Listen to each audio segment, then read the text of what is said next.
My first slide will be on the skill of speaking. I've written here there, the skill of speaking continued because we started with it yesterday. Because I was telling you that um, it is the second important skill that one should have as a speaker, as a writer, as a student, as anybody who wants to speak to public.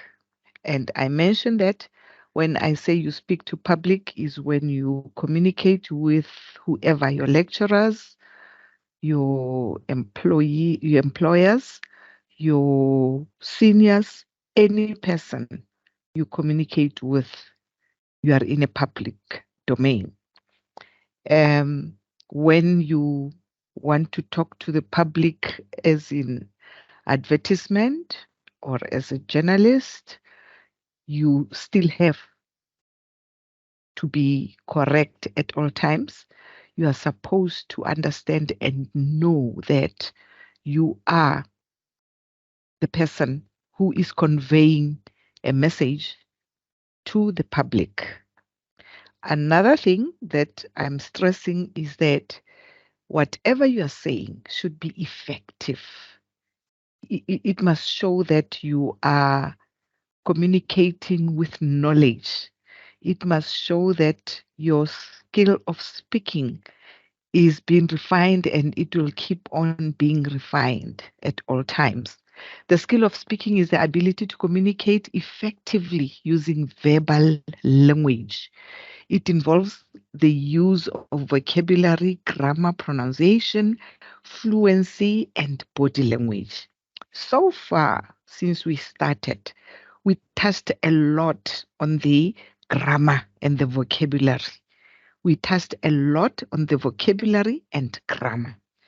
When it comes to pronunciation, I just mentioned passing that if you want to pronounce words, you can use the dictionary that's old school to see how the word is written and you pronounce it just as is.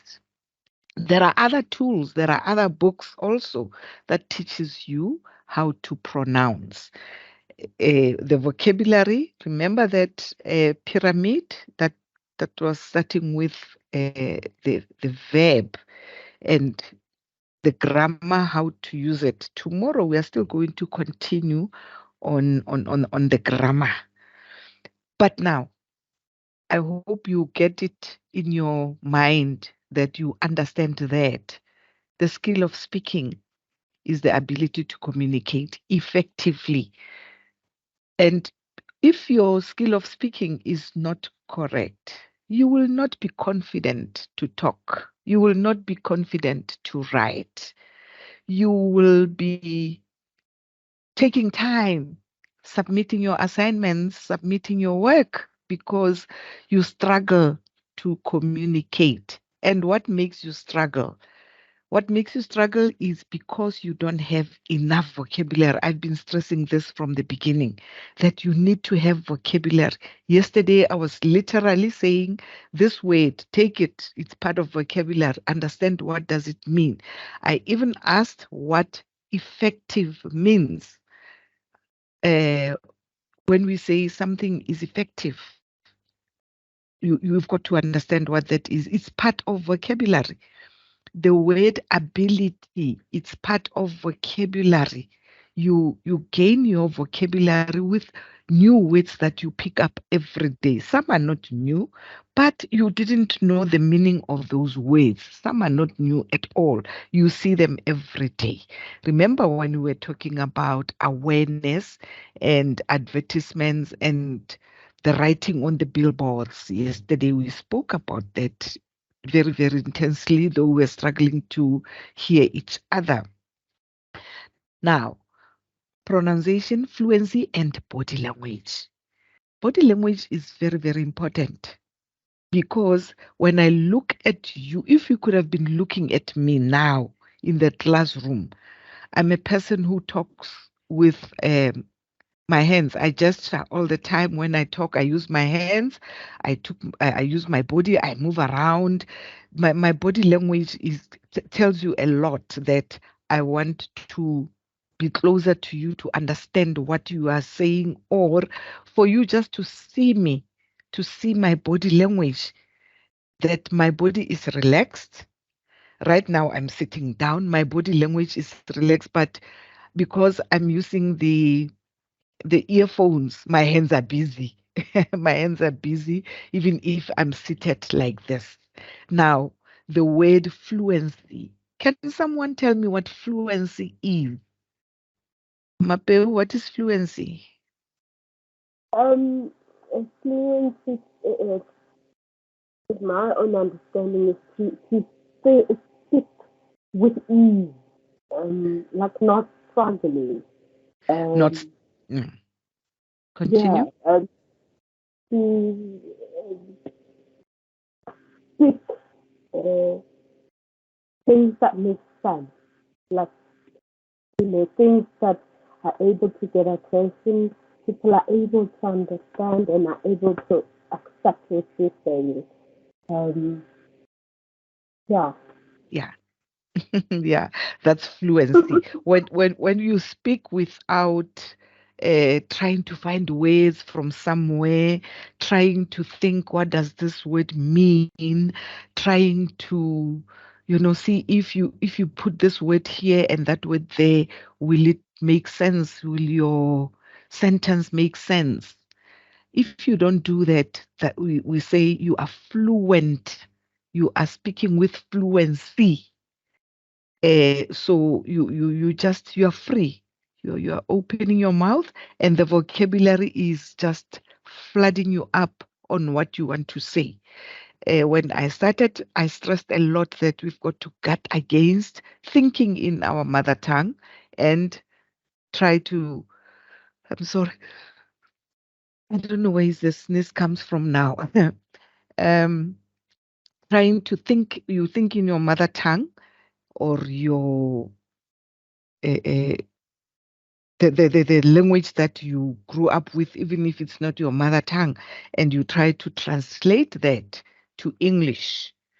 That is where we always, when you see lecturers marking, they say there is too much mother tongue interference, because when a person translates from mother tongue to English, it's obvious. It shows very, very quickly. Now, as a writer, you are not supposed to be that. You've got to be fluent, and your body language should tell us all. Now, there are different types of speaking skills, such as conventional presentation, public speaking, and storytelling. Speaking skills are important for personal and professional development. Public speaking is important for personal and professional important for professional development. So when you speak, your skills are important because first of all you think about yourself, and second of all you think about your professional development. So the aim of this module, like I explained yesterday, it's an awareness for you students to learn to speak in a better personal development. You've got to learn how to, produce better sentences, how to produce better paragraphs, how to produce better advertisements. If you are in that field, it depends wherever you are. If you are in the law department, you have to be able now to say, my professional here is very important. I've got to portray myself to show people or to show the person who's reading my work that I understand what I am doing. I'm repeating this paragraph. There are different types of speaking skills, such as conversational. Conversational is when we talk, right now it's part of conversational. I talk to you, you talk to me. But if you don't talk to me, I'm facilitating. I'm not conversing with you. What is to converse? Do you know what to converse is? What is to converse?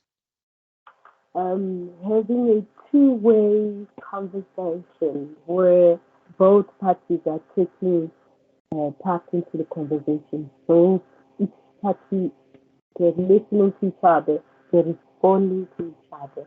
So both are taking part and are understanding each other. They converse. Correct.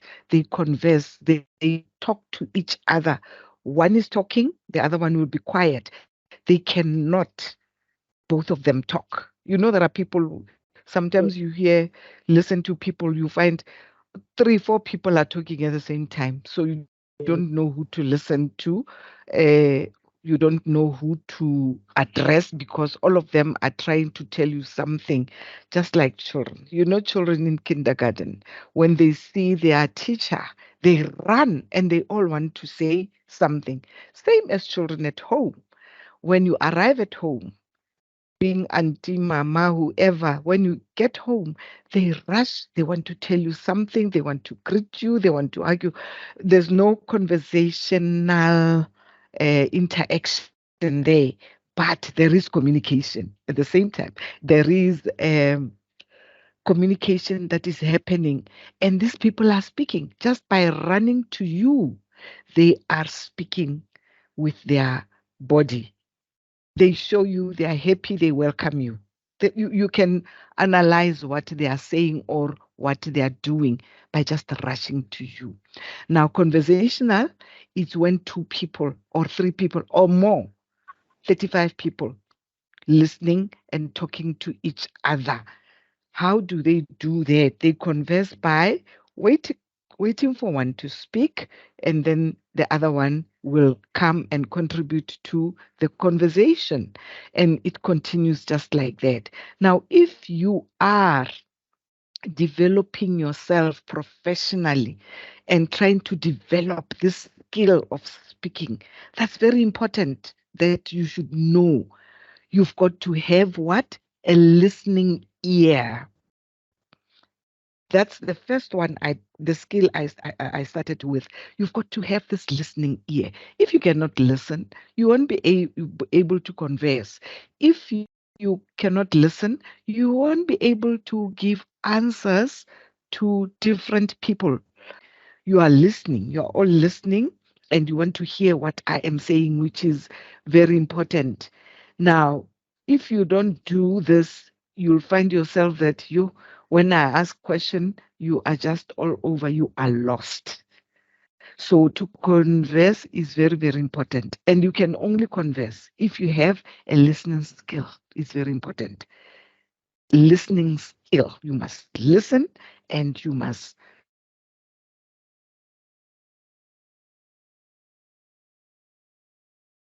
when you listen to people talking, you always find that people are conversing and you are not listening properly in your mind, because that's how we are human beings. Our minds are always packed and full of other things. We are busy with other things. You can sit there right now in your mind, something is running. You can sit there and looking at the pastor preaching only to find that you are thinking of so many things at the same time. You want to do this, you want to do that. So, and there are people who are not even shy that just in the middle of any conversation, they will take out their phones and start, chatting with people right there. That's what even students do in class. Instead of listening properly, they are busy with their phones, they're chatting, they're doing this. And then they have this line that I don't like. People use it so much. Most of the time, it's used by ladies that I can multitask. If a person says, I multitask, what does that mean? I always ask myself, what is multitasking?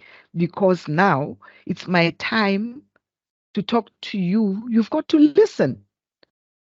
Yeah. You are not going to tell me that you are listening whilst you are writing something or you are busy with typing something on your computer, you are busy reading something. Then when I say how, I'm talking to you, Usmapeu. Then you say, by the way, I can multitask. Sure. I don't like that line. I'm very I'm very sensitive to that one. I don't like that line of people saying they are multitasking, because if multitasking was working right now, I have work that I need to do, and I have this facilitation lecture that I need to do. I can, if I don't concentrate, I can try and go through my slides. Then the next thing, I'm busy marking something this side, and the next thing, my lesson is just haphazard. You don't understand me. You don't even know where I was. I don't even know myself. That is why I don't like that line of I'm multitasking, because I've seen people who say they are multitasking, not doing anything right, or they don't get to do anything to the completion. They don't complete anything. They think of something half, then they do something half, then they do the next thing, they didn't do anything proper. So if you are a person who thinks that multitasking is a skill, it is not. It's confusion to me. You can use it, you can do it, but to me, multitasking is confusion, because I've seen people, I've proved that it's not working, because I've seen people not able to can complete and finish just one thing. Do you understand what I'm saying? So 100%. conversational, yes, you've got to be there. Now, presentation. When I say I'm presenting, what does it mean? When I say I'm presenting my lesson, I see there's a hand there. I Let had me go to. I raised your hand because there was a point, an important point that you were covering there, about Oh, mm. fluent. Oh, you And raised how could your I hand that time. under fluency? Yes, because I'm like, it is so true, and I find myself so many times in such a position that I have to say something, and like I know exactly what I want to say in my own language, Uh-huh. but I can't Yeah. find the words in English. I can't express myself, or you know, Mm. and like how do I improve on that? How do I work on that? When you are with family, Like your even if it's in a professional uh, in a professional environment. uh-huh. So you say what is disturbing you is Like your mother tongue. I obviously had to firstly Uh-huh. think in my language, and I have the words in my language. But then for me to now express it in English, or to, sometimes I find it difficult to find the right words to express Okay. myself then in English. Okay. What I would advise is, when you think for ways, say you are conversing with are you working, if I can make it that example? Yes, Are you yes, working? Okay. Say you want to communicate with your superior, your seniors at work, and you know what you want to say, but it's in your mother tongue or in your language. Then when they're busy talking, you want to say, this word. I would advise that in such a situation, when it is in a meeting with many people, you rather keep quiet. And yes, you rather keep quiet and say, um, I have things that I want to address. Can I reserve them for the last or the next meeting? so that you can prepare yourself properly. Because if you don't do that, you are going to find yourself saying things that you didn't want to say or things that you didn't mean at that time. So it is always decent to be, that is why professional development is important. That is why at that time, when we are conversing, they are saying this, they are saying that, and you can jot them down to say, I would love to ask about this, or I would like to comment on this, and so on. And if it's face to face, it's not easy again. When it's face to face, we are sitting in a meeting together, so it's not easy to express yourself. And a person who's chairing the meeting, if this person has got the right attitude and having all the basic human uh, attention, what do they call it in psychology? This person will be able to see immediately that here is somebody who is wandering around, then quickly will adjourn and say, do you have anything that you want to say? Asking you in particular, because of your face that is telling a lot, your eyes that are telling a lot.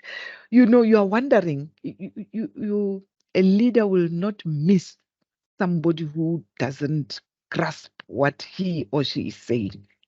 A leader knows that. A leader has got that skill. A leader has got that skill of observing people's body language and people's face language. A leader has got that skill. So during conversations, a leader will be able to see that, I think I've said something that is not right here. Same as a teacher in the classroom. A teacher in the classroom is able to pick up quickly if the students don't understand, even if it's just one, not all of them, or maybe the whole class. Sometimes you'll find that the whole class is just confused. They tell you with their eyes, they are restless, they are this and that. So the conversation cannot go on. So my advice is that you can rather stop there. And then if this person can ask you, why are you so uncomfortable? Maybe that's the time you'll find words to express yourself. Hence, you've got to learn and study so that you have enough vocabulary and your personal and professional development should improve on daily basis. It's not going to improve just in that meeting.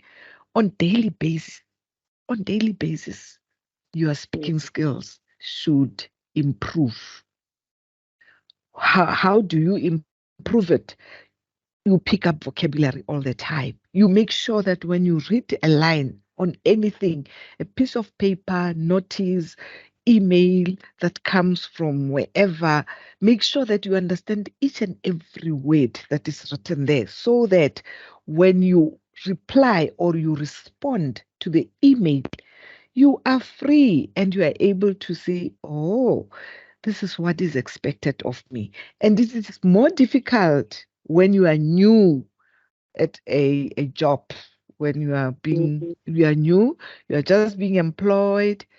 If you are new at a certain job, it's different from if you are new, brand new from college, from university, from school to start working.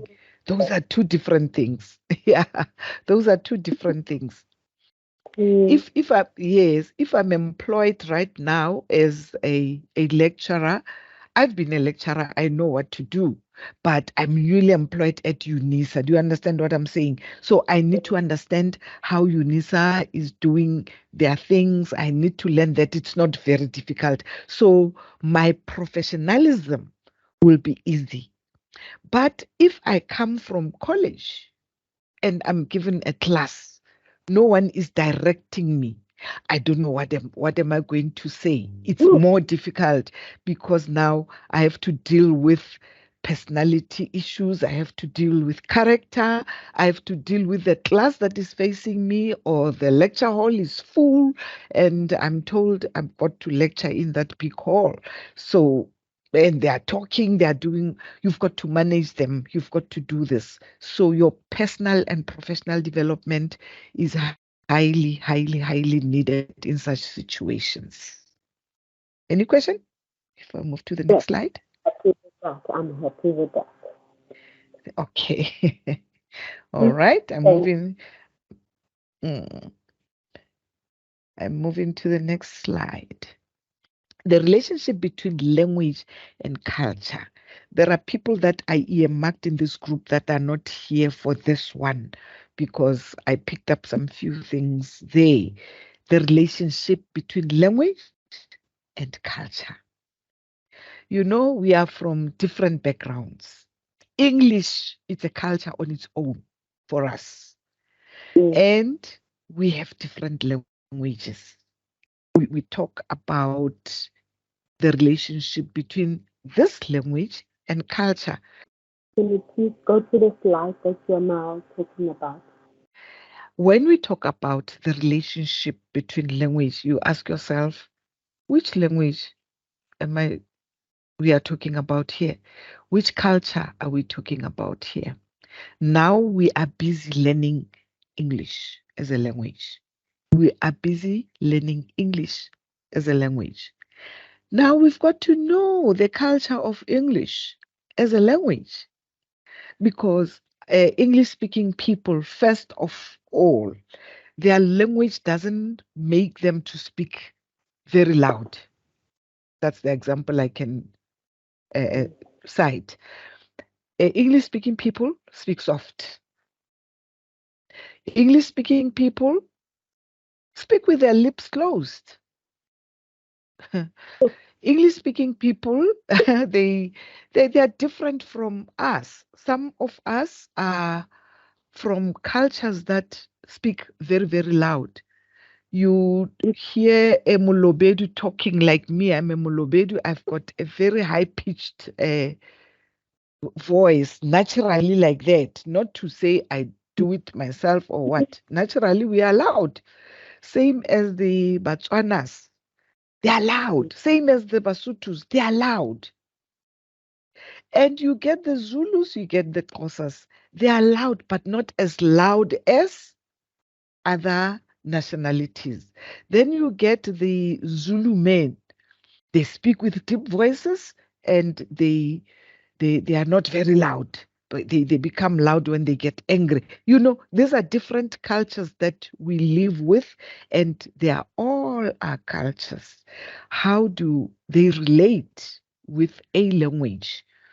The language of a person and the culture are fully related. Language and culture are closely related. To fully learn and appreciate a language, you need to understand the culture of the people who speak it. Are we together? The culture of people, yes, the culture of the people who speak this language. How do we relate with them? Do I understand them? Do I know what to say, when to say, and so on? So, whatever you say, whatever you do, they'll look at you and think, no, this one definitely, even if this person looks Zulu, this person is not Zulu because of the way she or he speaks. Yes. The culture portray this person. It shows that he doesn't do things like the Zulus are doing it. Yeah. Let me cite an example. Uh, much as the Zulus and the Balobi, I like making an example with the Balobedus and the Zulus because I'm from both. My mom is Zulu, my dad is Molobedu, and born from a Venda woman. So I know the cultures of those three. I grew up in the Tswana area, so I know the culture of Botswana and so on. I went to Tswana schools and stuff like that. So I like making example of those. I don't know much about the others. So you've got to learn to appreciate that language. You need to understand the culture of the people who speak it. If you want to learn to speak Silobedu, Kilobedu, you are going to find yourself not speaking very loud when you speak to elderly people because it's not in their culture. They speak, but when it comes to elderly people, they don't even look at them. Ah. They don't even look at them. And when they see elderly people, they will even lie down. Even the vendors do that. They lie down literally with their bellies on the floor to show respect. Oh. And these people will not even talk to this person because he's an elderly person. I've seen this with my father. He was the eldest. And when we go there, we are treated like little princes and queens and what have you, because that's what they did to him. So we also fall under that category because of his status as the firstborn of the family. So they do that. When you go to the culture of the Zulus, they speak their language strongly. They speak their language so strongly that you think that they are angry, and they are not. So English is very soft. They are so easy to pronounce all the words. It's very soft. They don't pronounce all the words. They swallow some of the words when they speak. You've got to learn that oh, in English we don't read every word as it is. Look at to fully, the spelling of fully. There's a double L. You ask yourself, where is the other L going? Fully. It sounds like I'm saying one L, right? Yes. And then learn. The spelling of learn. Learn. What is happening to those letters when I say learn? To fully learn.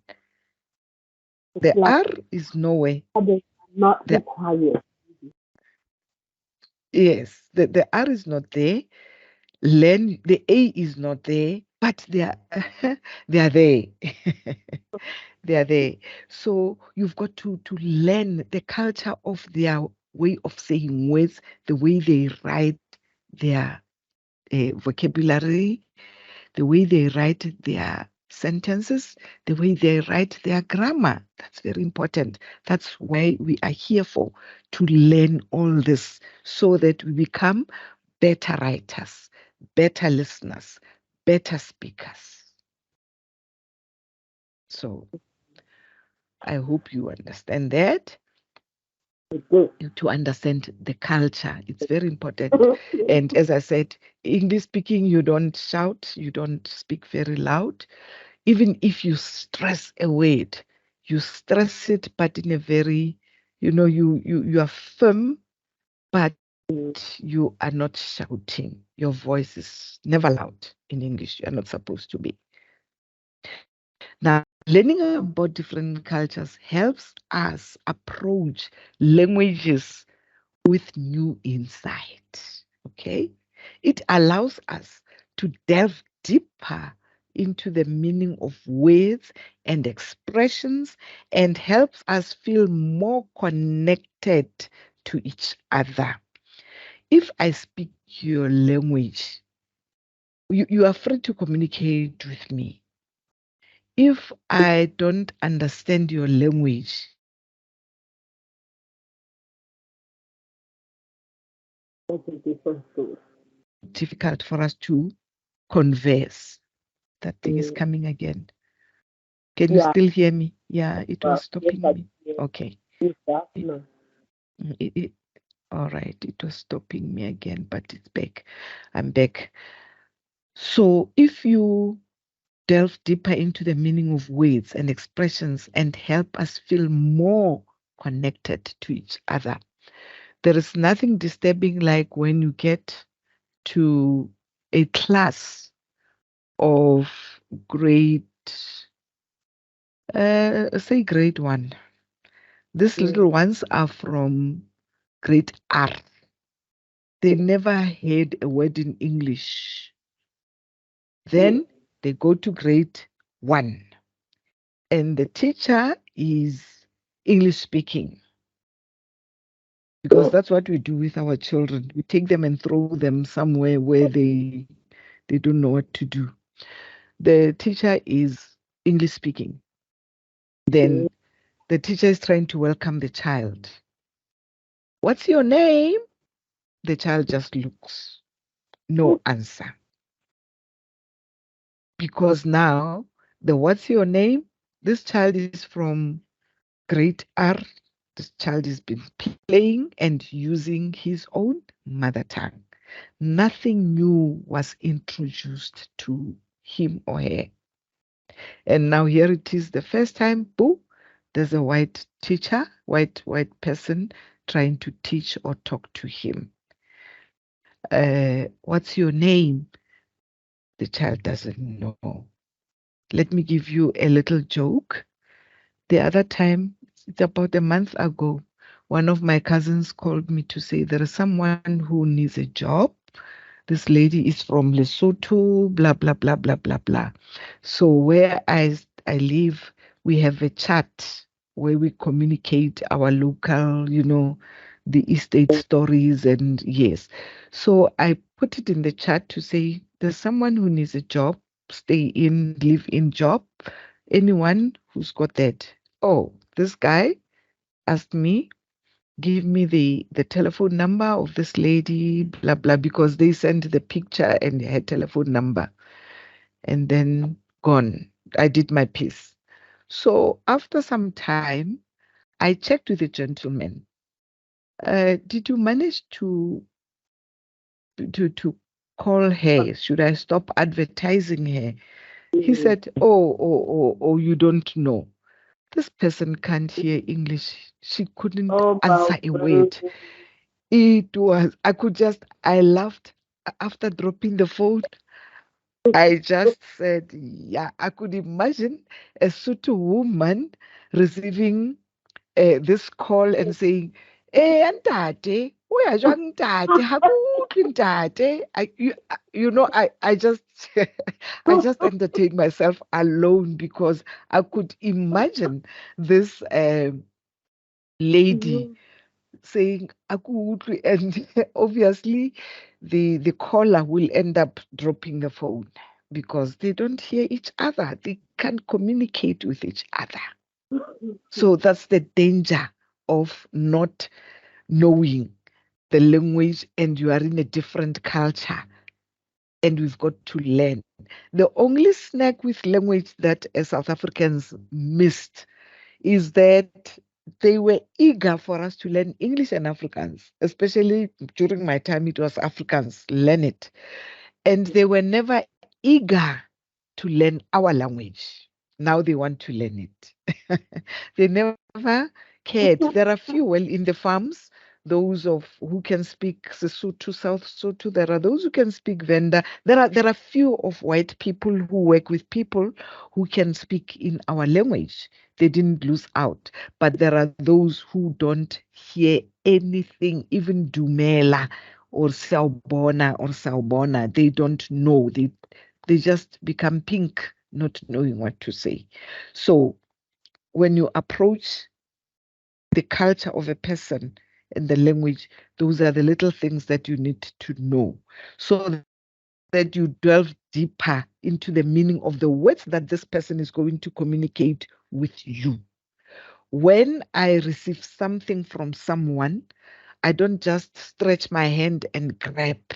It's either I use my two hands or I balance my hand with the other one to show respect and bow a little bit. That's the culture. And when you do that to a white person, they wonder, if they've never met people like that, they wonder, what are you doing? Why don't you just take the document and go? Of which you are waiting and you still want to say thank you and you bow a little bit to show respect. I want to show the relationship between language and culture. It's very important because in my language, my culture is this. in the white people culture, when you talk to them, you look at them directly in the eye. In my culture, when I talk to a person, especially an elderly person, I'm not going to look at this person In the or a eye. man. No, not in the That eye, not at all. the dad actually. Not at all. And You are just, yeah, you are just you are just going to look somewhere. You mm, can't face this person. No, you can't look a person in the ah, eye. Culturally, it's disrespectful. But with white people, they say if you do that, if you look somewhere or on the floor, you are a crook. In yes, their not culture, you've got to something. look at, yes. In their culture, you've got to look a person right in the eye so that this person is confident that you are not hiding anything. You are not scared of him, or you are not, you express so many things by looking at him in the eye, of which when you look at me in the eye, you are expressing negative things like you don't have manners, or your culture is tough, or your culture is not what you are supposed to do or you are supposed to be. So the expressions also help. Meaning of words and expressions. Listen to what I said. Meaning of words and expressions. I hope you heard how I express myself. He did. Yes. Meaning of words and expressions. So that and help us feel more connected to each other. If we understand each other, like now, can you hear? We are busy communicating, we are busy talking, we are free to communicate, even if we don't communicate in our language, but we Mm, communicate in English because we both understand English. We can mm. hear it, we can use it. Okay? Any Yes, question? no questions so far. No questions so far. Thank Mm, you. mm, And you are busy picking up the vocabulary as expected. mm. Expression is a vocabulary that you can pick up inside, the word inside. How can you use inside in a sentence? What is the past tense of inside? What is the future tense of inside? You increase your vocabulary. Connected. What is to connect? When we say we are connected, what does it mean? What is to connect? Okay? That's the vocabulary that you pick up as you go by. Next slide. Now, when you have and you came to understand the relationship between language and culture, you know how to connect with people in different languages. And for this language that you are studying, it is also very important that you understand. The first components necessary for understanding language is to understand how we assign meaning to words. I've written that in big letters, bold. I've made it bold so that you understand that the first components necessary for understanding language is to understand how we assign meaning to words. Doc, can you please go to that slide that you're talking about? Say it again. Please move to the slide that you are now talking about.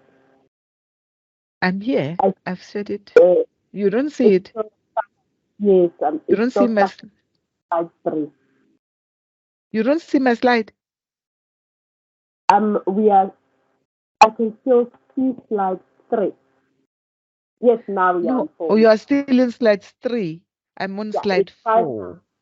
Yeah, when it's Sorry? fine Oh, now. it's fine now. Okay. Okay. All right. No, thank you. Now, this is the slide that I'm talking about. The first components necessary for understanding language is to understand how we assign meaning to words. How do we assign meaning to words? By the way, when I say stand up, what are you going to do? I'm going to stand. You are Ask going to stand.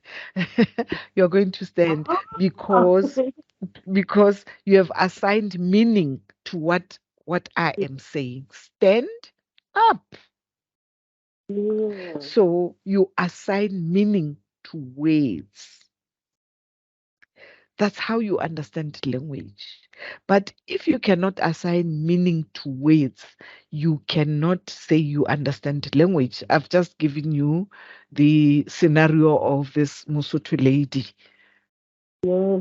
Uh, she couldn't assign any meaning to the words, and the gentleman also couldn't assign any meaning to what she was saying. So there was no communication, there was no conversation. So it becomes very difficult if you cannot understand a language because every word has got a meaning. It doesn't matter in which language are you speaking. It doesn't matter. You are to make sure that you understand this language to such an extent that when every word is said, you are able to can use it or understand it in your mind. What makes people not to assign the meaning to words? It's because of the language that they have in their heads from childhood. They Yeah. yes, from the from childhood, you grow up speaking in your language, in your mother tongue, and now you struggle to replace that language with English. Yeah. And nobody says you should delete your language. It's not possible. I cannot delete the Setswana that I know.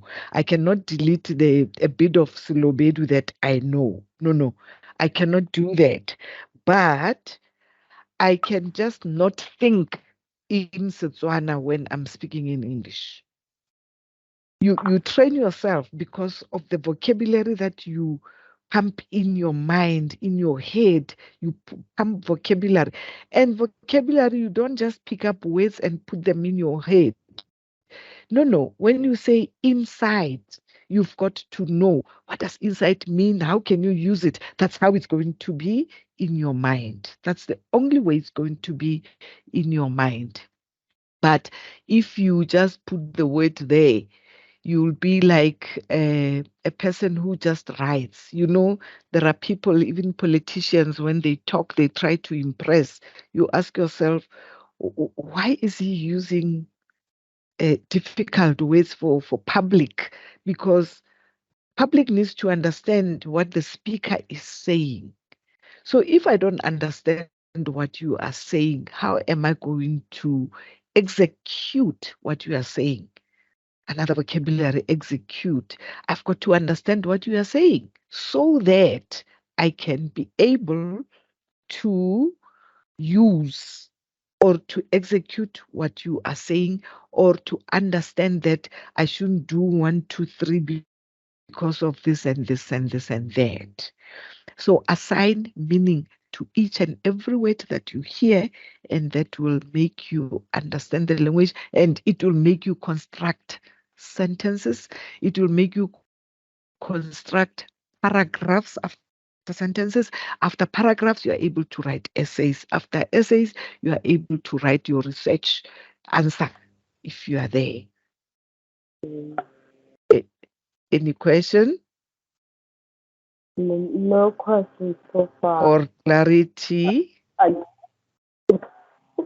no, no, I truly, I understand that, and it does happen that a lot of politicians do say these words that even we, because we do not understand, we therefore cannot relate, and we cannot get the meaning of their whole message. We cannot get whatever that they're trying to tell us because Mm. they're using words that we ourselves cannot understand. So yes, I Hence, hence, if you're still a professional who's developing herself, a dictionary should be your friend. A dictionary should be your friend. You become curious as to what are these people saying. You know, people watch. There are people who watch the news day and night. Ne? When they watch they watch the news in their language, and they follow the pictures because the news on TV they've got pictures and so on and so on. But sometimes the translation that is used, sure, is terrible. I mentioned this earlier that, you know, there are people, especially the radio stations, they try to translate from what the president is saying to Sesotho or Setswana. When you listen, you just want to say, hey, etle, not that way. That way doesn't mean that. That word doesn't mean that. And they say it with confidence. They say these things, you know, with confidence because they translate directly, which is not right. Our languages, our black languages cannot be English. They don't have direct translations in most of the time. Take the word understand. What did you say in your language? What is understand? Translate understand to your language. Hmm? Ukusiza. I can hear you. Huh? Kwisis. Kukwisiza. Is that steady? That's very. That's you. Now you are disappearing. What's wrong with your mic now? And I can hear you very clear. Okay, because now it's like you're putting a hand on your mouth. Oh no. So that is why I say, what is understand in your language? I don't No. hear that. Go kwisisa. Go kwisisa o bolela Sepedi wena. Yeah. Okay. O bolela Sepedi then to understand ke go kwisisa. But ka Setswana re tla re you understand re tlo re wa tlhaloganya. Now, tlhaloganya to me in my mind, go tlhaloganya le go kwisisa are not it's not understanding. Understand ke go tlhaloganya, but go kwisisa is to be very clear. Can you see that your translation differs from mine? Yes. Your translation differs from mine. You say understand is go kwisisa, nna ke re no. Understand is to be clear. Go kwisisa is to be clear. Ka Setswana ke tlo re go tlhaloganya. Ka SeZulu ba tla reng uyaqonda. You understand, uyaqonda. Ne? So you say that these translations are not, sometimes they've got to sit down. They've got to sit down really and try to translate properly. In most of the documents, the government documents, when you go through them, I don't know, it's because I love language, I don't know. When you go through them, their translations are just horrible. So you must always have a constitution in English and the translated version of Setswana of the constitution if you want to really understand what is the constitution saying about whatever of our lives. So you find that the meaning that you assign to that word, it's different. I always make an example with the Bible. I read the Bible in Setswana, in English, three different types of English. In Afrikaans and in Sesotho. I don't have a Sepedi Bible in my house. I don't have a Zulu Bible in my house. But I read in different, those Bibles that I've mentioned, I'm telling you, the meanings are different. The meanings of the words in the Bible are different. And what caused that? I had to make a little research to check what caused this translations to differ this much. It's because as language uh, is not, it's a moving tool. Language is a moving tool. So people translate according to how they understand and they put it down. How they understand. If you can go to a bookshop and pick up any Bible, don't look at the version, just pick up any Bible and read what the verse that you think you know, like the Lord's Prayer, for instance. You're going to find horrible things. Let me not say horrible, I'm sorry. You're going to find different things. You're going to find different things that replaces the original Bible in English, in Setswana, all these versions, they start from somewhere. They start from somewhere. They've got what they call the origin. When you read the King James Bible, it's totally different from the Bibles that are used now because that's a typical deep English. I think even Bible ya Sepedi, you'll find that the original Sepedi is different from what you are reading right now. So how do you assign a meaning to such a word? Mm, mm. Are you with me? Are you with me? Oh, sorry. I got something better. Yes. I lost you somewhere. Osmapeo, I lost you somewhere. It's nice to teach one person, eh? Talk to her alone. Hello? Tell me when you are back.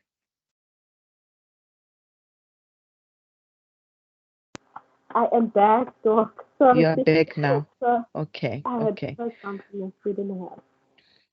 okay, no problem. So, do you understood the assigning of meaning to words? So, I gave examples. Yes, I gave examples that you can, you can understand, or you can say, okay, this is how it's done. And when you check the old language that was used, I love Shakespeare. I have the complete works of Shakespeare that I bought when I was still at high school, or somebody gave it to me as a gift. When you read Shakespearean language, the original one, you just enjoy it. You just enjoy it because it's different from the Shakespeare. Yes, the sonnets, the way Shakespeare was, you know, putting on people's minds how to pronounce the words. It's old English, but if you read that, you find yourself knowing better English. Well, that is why maybe teachers today they cancelled for children to learn Shakespeare at their schools, but there are schools, private schools are still using Well, true. Yeah. yes, some private schools are still using Shakespeare, and because the meaning of the words are deeper. The meaning of the words are deeper. What comes into my mind? Uh, Julius Caesar said what? The Windsor of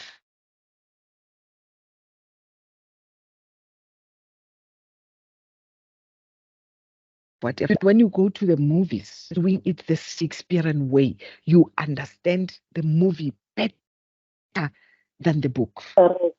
Hmm. And you don't want to read, yes, you don't want to read this, the English, the way the book, Julius Caesar is written in today's English, the Shakespeare of today, you get lost. Then I'll always run to my original Shakespeare because it's like my dictionary. Then run to it and check, oh, okay, he said it this way. And now they've changed it to be, the meaning is the same, but it's nicer when you say it this way. assign meaning to words. Very important. How it all started. Yes. Same as there was this book that I read when I was a student, a learner in high school, Shakespeare, yes. And there is this Afrikaans book, Raka. It's a very small, I don't not more than 80 pages. But when the teachers analyzed each and every paragraph of that book, you will be shocked what this person is saying. Is the same as when you read the Animal Farm. I don't know whether you have ever read or heard about the book Animal Farm. It's Okay. about yes, it's about animals. But when you interpret it, you learn so much. The language that is used is very deep. And Wow. the meaning of the words that are assigned to those animals, quite different and quite interesting. Now, I move on. You still see my slide? Yes. Two different types of meanings. Two different types of meanings that people must be aware of. Denotative and connotative. Before I go to the next slide, what is the meaning of denotative?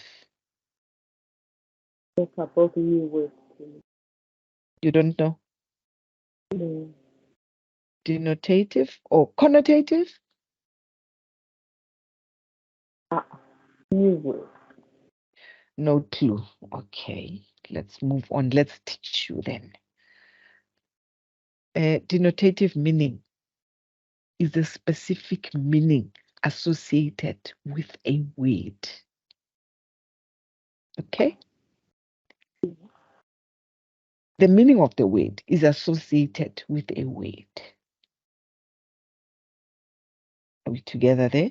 Then the denotative meaning of a word is its meaning, not including people's feelings and ideas that may connect with that word. I'll Hmm. explain. You are quiet, I'll explain. The denotative meaning of a word is its meaning, not including people's feelings, an Yes. idea that may connect with the word. I don't know whether it will make sense as we go on. The denotation of a word or expression is its explicit vocabulary, explicit expression, denotation, or direct meaning, as distinguished from the ideas or meanings associated with it or suggested by it. Okay. The word or the expression of a word, direct meaning, as distinguished from the ideas or meanings associated with it or suggested by it. I hope I'm not losing you so far. Okay. I'm sorry. Okay. And can I give you examples? Yes, okay. Give me any color that you can think of. Color, Green. green. Green. Yes. When I say, oh, this person is so green, what do I mean? I met with Osma Bay, but such a green person. And I'd say this to someone. This person is going to understand me or not. When I say the person is green, green is color. Ne? Yes. What do I mean when I say you are green? You are lively. You Can you say now the denotation that you put the expression on is you are lively? What else? When I say you're green, what else? Yeah, right. You hey, what's associated with it? Anything that's associated With life. with But now, yes, the trees, the plants, everything, the grass can be green. It shows life. Yeah? But when I say a person is green, in my expression, my explicit meaning that I'm putting to this, hey, this person is so green. My expression in the face will tell you it means this person is not civilized. Have you ever heard of that? When I say this person is green, man, I utala, meaning this person this person is not civilized. Are we together there? yes. That is why I say the denotation of a word or expression in its explicit or direct meaning. Earlier here, I said it doesn't, the word in its meaning not include people's feelings and ideas that may connect with that word. When you say green, it's a color. It's the color that is given to this word green. Okay? Yes, it's the color that is given to this word green.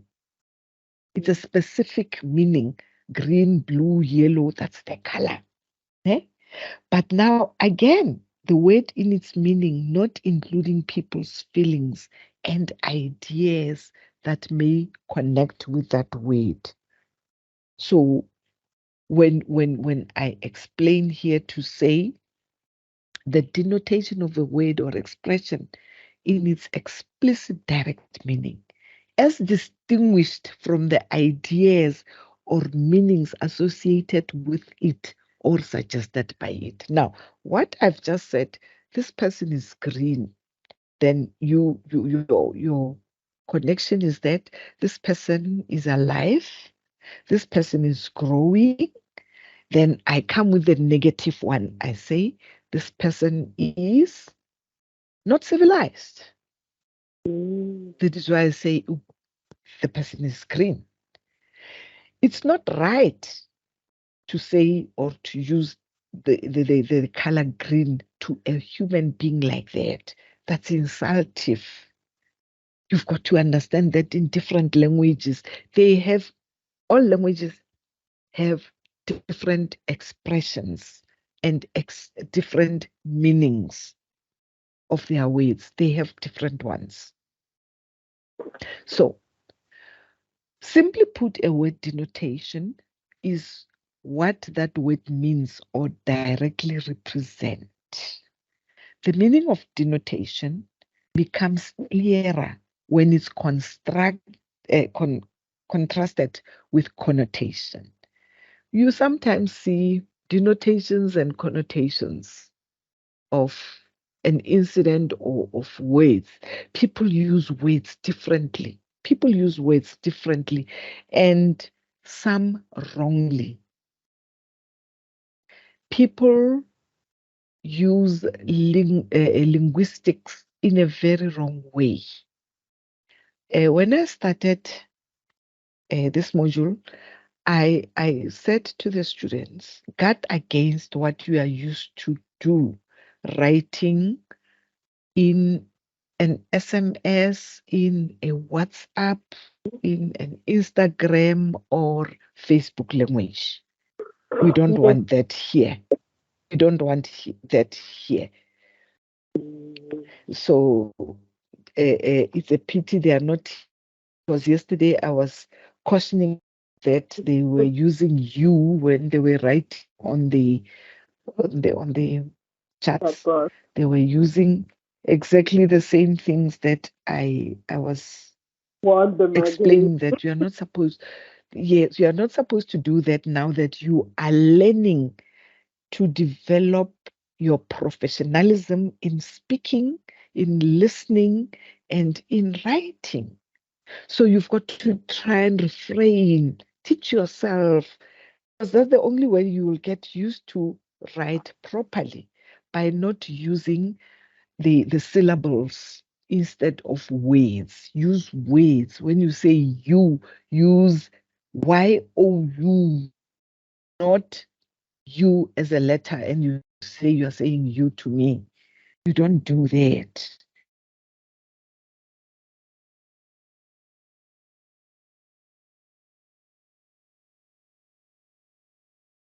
Yeah, got it. That's, Gone again. I'm gone again. yes, you're back. Oh, I'm back now. Okay. Yes, I'm back now. I was gone and it came back. Thank you.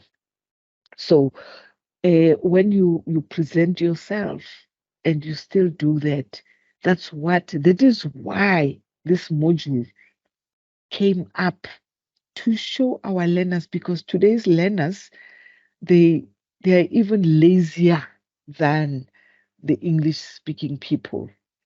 They don't want to write in full sentences. They are used to using syllables instead of words. Now, here we are trying to say, please don't do that, because you don't understand what you are saying. Professionally, you are not supposed to do that. Academically, you are not going anywhere if you don't understand words. Any question? Got it. No questions so far. No question. Okay. And we do Okay. that. Right? Okay. We do language everywhere now. Bad. Yes. It's so And bad. yes, and then the slang, Americans use mostly slang instead of proper words.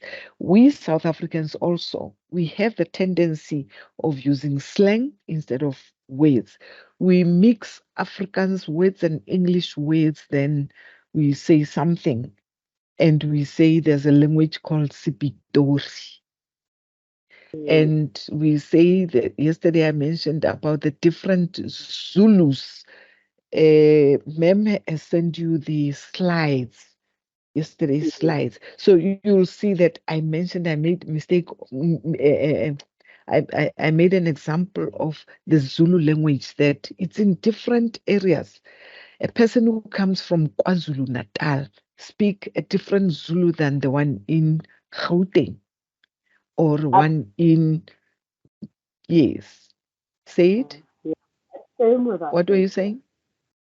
Same I'm with? saying absolutely. Same with us, with our siblings.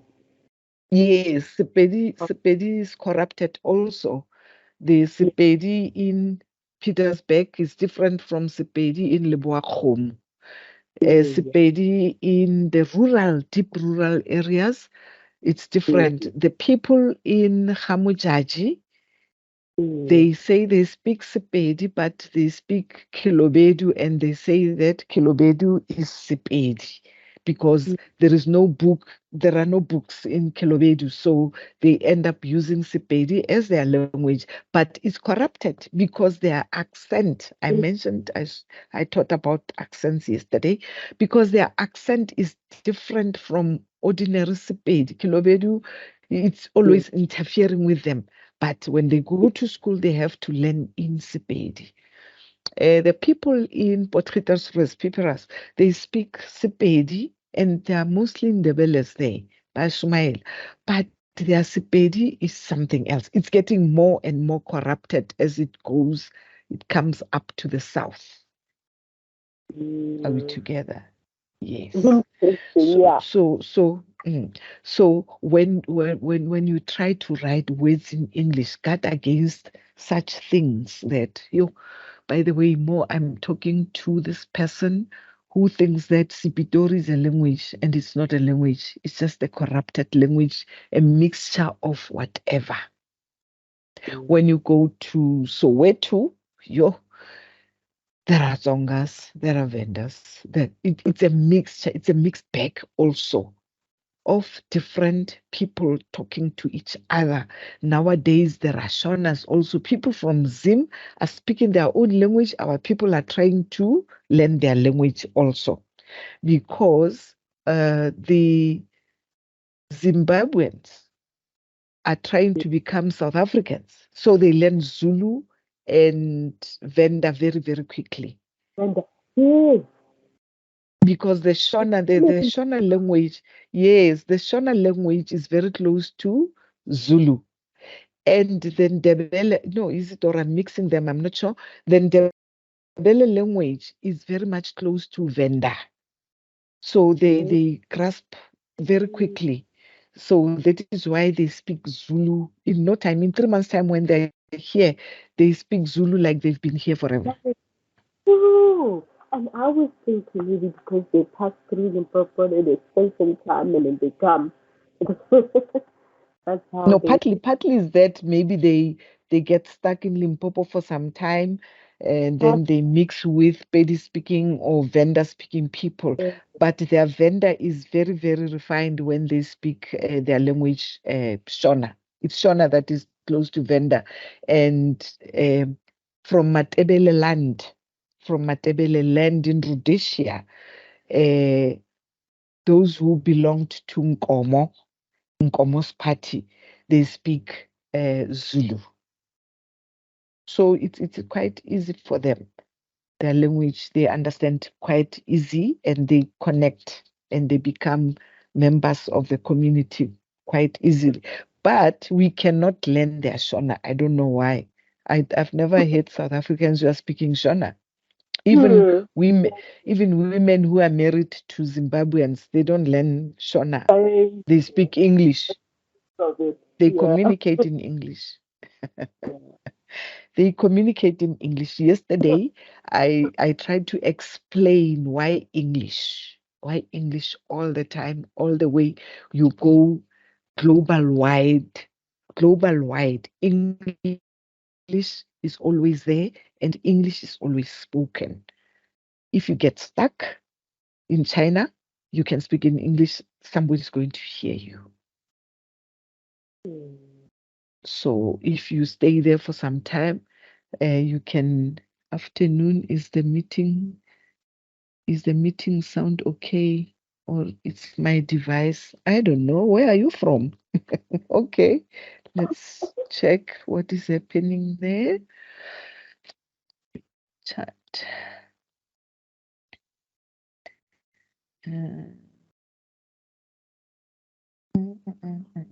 Okay. We are fine. We are fine. Can Oh, we are fine.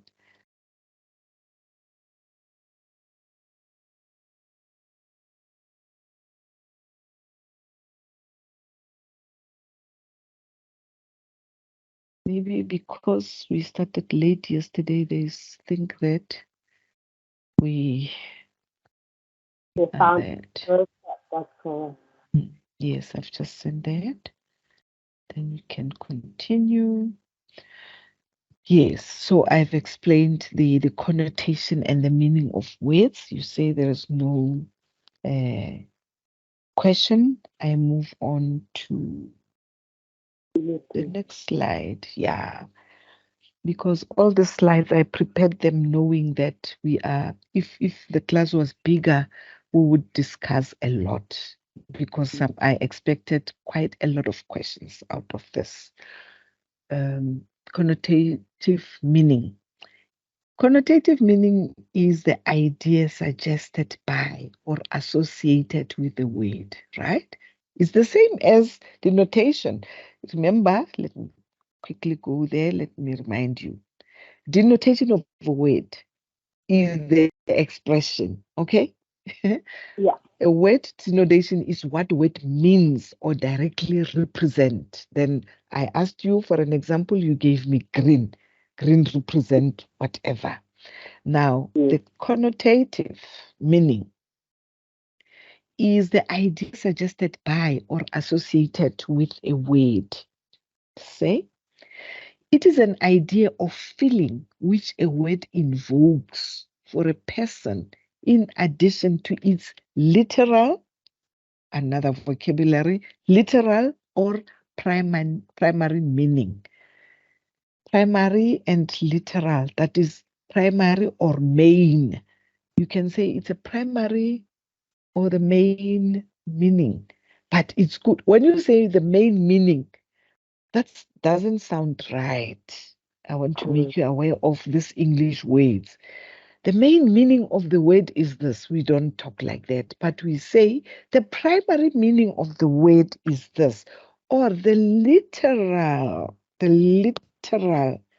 meaning of this word is this. When I say literal, what do I mean? Can you try and answer? Sorry, Doc, you say? The literal. Yes. Like Say it what it again. means. Yes. I hope you can. I so wish you can remove your hand from your mouth because it closes Yes. me. I actually do not Not have. to hear you properly. Not to hear you properly. No, I think I have Yeah. been. So I think sometimes because I've been also putting the mic on and off to sniff out. Okay. So I think sometimes Okay. my voice comes out clearly and then sometimes it Just don't. It's okay. my Just a minute there. Just a minute there. Let me remove the earplugs, the earphones that were giving me an issue. Let me do this and be natural. Remove the earplugs. Can you hear me though? Yes, I can. I hear you very fine. Yeah, it's better though. It's better. Your voice is better now. I can hear you when you say I can hear you though. All right. Yes. Now my question was literal. What does it mean? The word literal. Okay, from how I understand it, like when you say like literally, it's like um, exactly what this word means. It's like exactly exactly what is written. Like if they say, yo, I mean, she asked me this, like she literally said this to me, like it's like an expression that she said exactly this to me.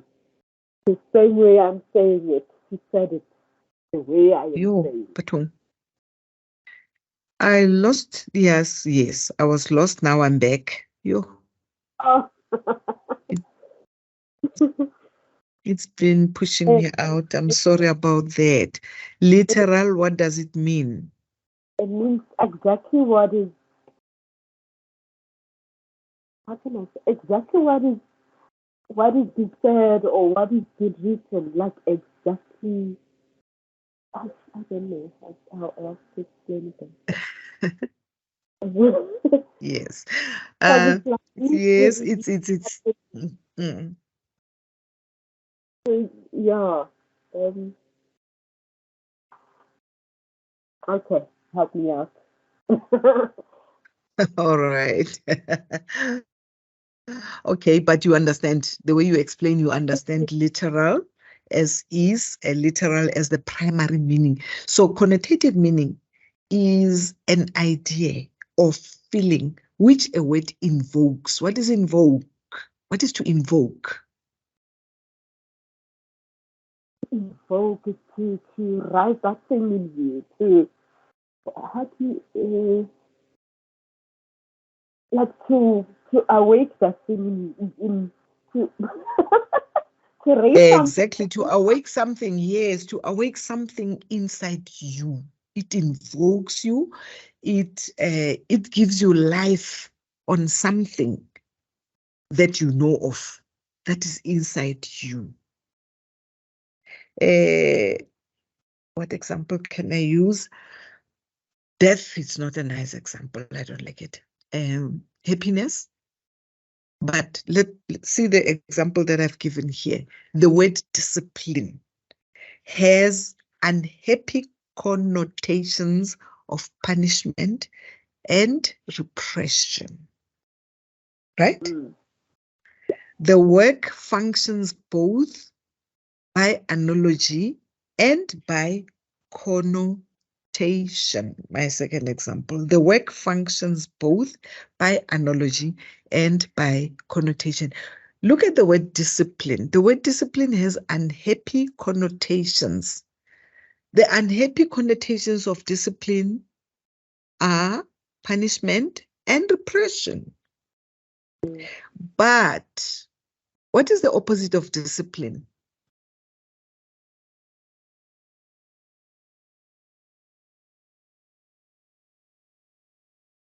When you are not disciplined, you are? When you're not disciplined, you are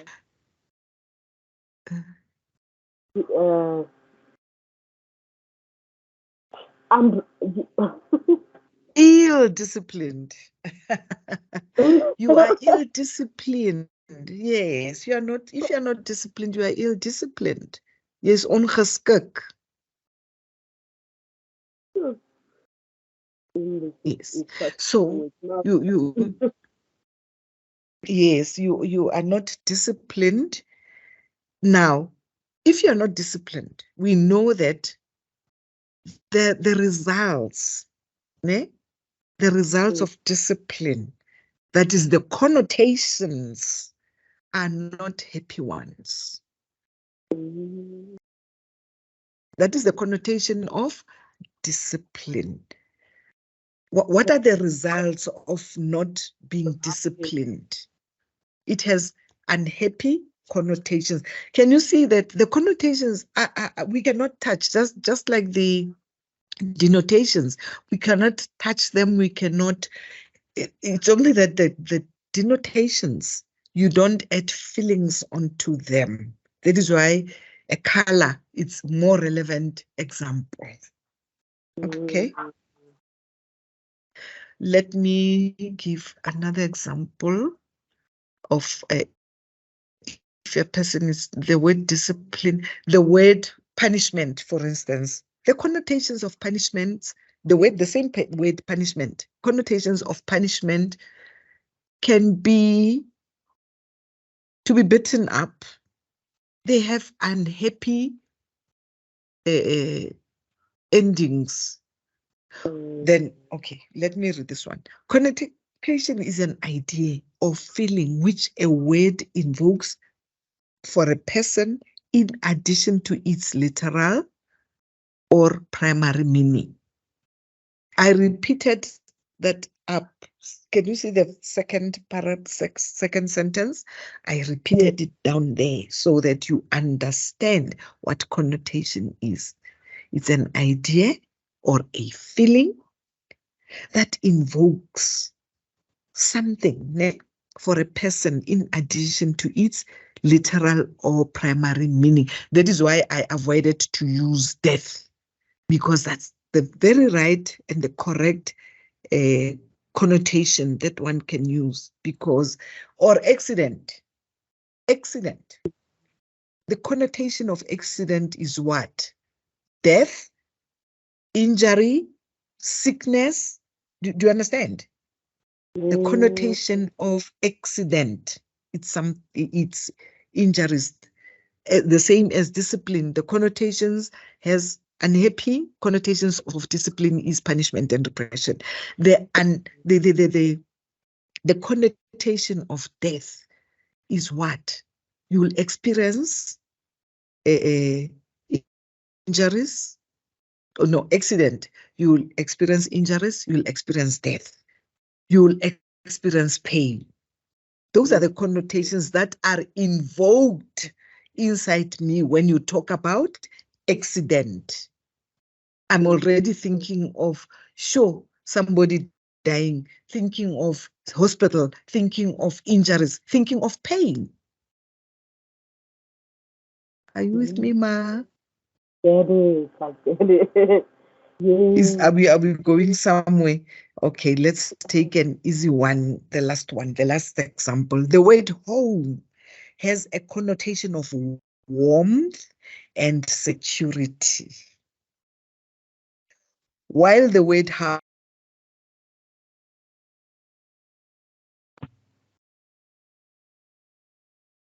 home, what comes into my mind? Ooh, oh, yeah, cutting. What comes into my mind is I'm going home. I'll be welcomed. I will have food, warm food if it's cold. Mm. I will see family. Yes, you see family. You are happy. It's that connotation of the word home. Another example, school. The connotation of school is what?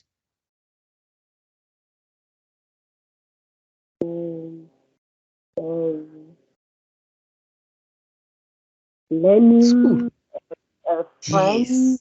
well, and Yes. Information and all that. That is the connotation of school.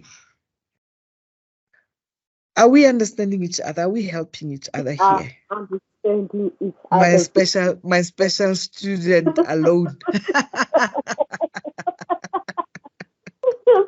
So you were so free and you never even, switched off your mic because we just communicated, it was a nice conversation, nice lecture for us to go through.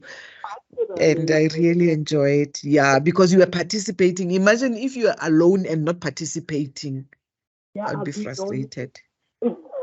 I'd be frustrated. I would be frustrated. The class was not big yesterday, but they were participating, and that makes me feel I'm teaching now. Yes. Very wonderful. So today I got one also who is just there for the lesson, and I really enjoy. Now, the last slide on this connotative meanings can not only differ between individuals interacting at the same time, but can also differ greatly across time periods and cultures. Connotative. Remember, I gave examples of Bibles, how they keep on changing. The language keeps on changing because the language is a living tool. It changes every day, every minute. But there is no language that changes and growing like Tsotsital. Tsotsital, hey, those people are creative in their language. Because now look, there are connotative meanings. I'm citing practical things here. There are connotative meanings.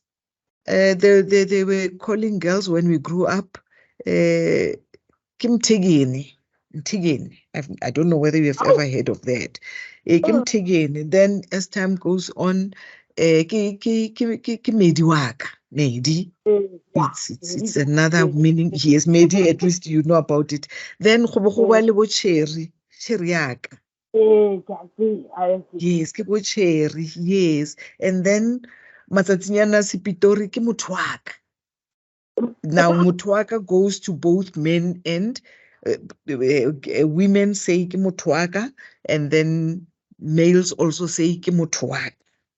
Because the language is developing, it's forever growing, it changes. These are the terms that I heard long time ago when I was still growing. I don't know what they call them now. I don't know. I don't want to lie. I don't know.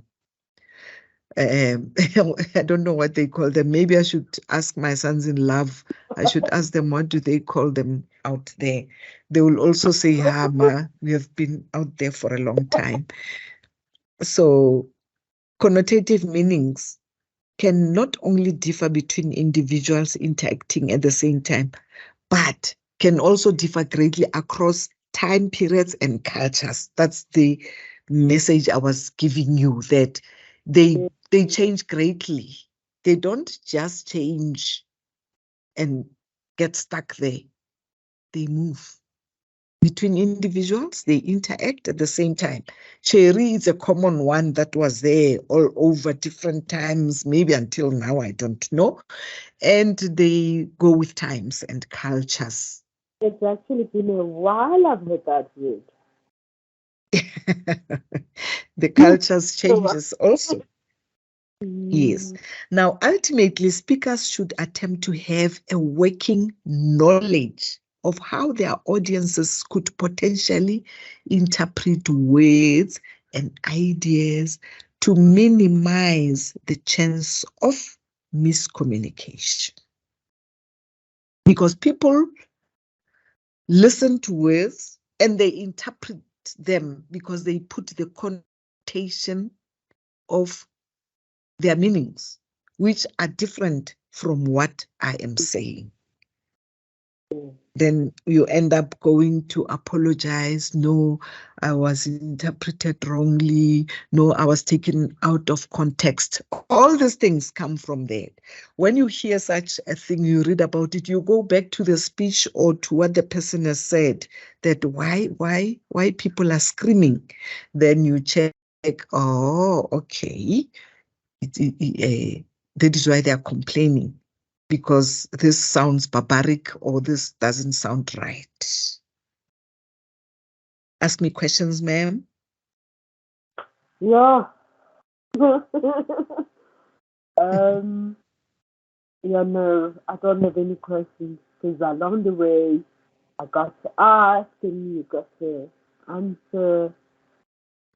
But I get it, more especially on the last slide. It's like summarizing all that you kept telling me and giving me an example with, and I see what you meant, especially on the last in the last sentence there. You know, Okay. ultimately, speakers should attempt to have a working knowledge of how their audience could potentially interpret Okay.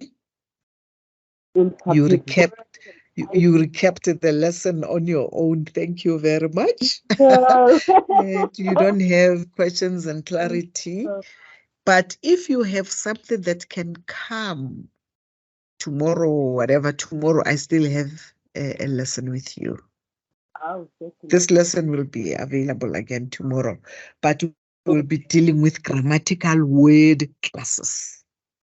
Awesome. Great. I look forward Yes. to it.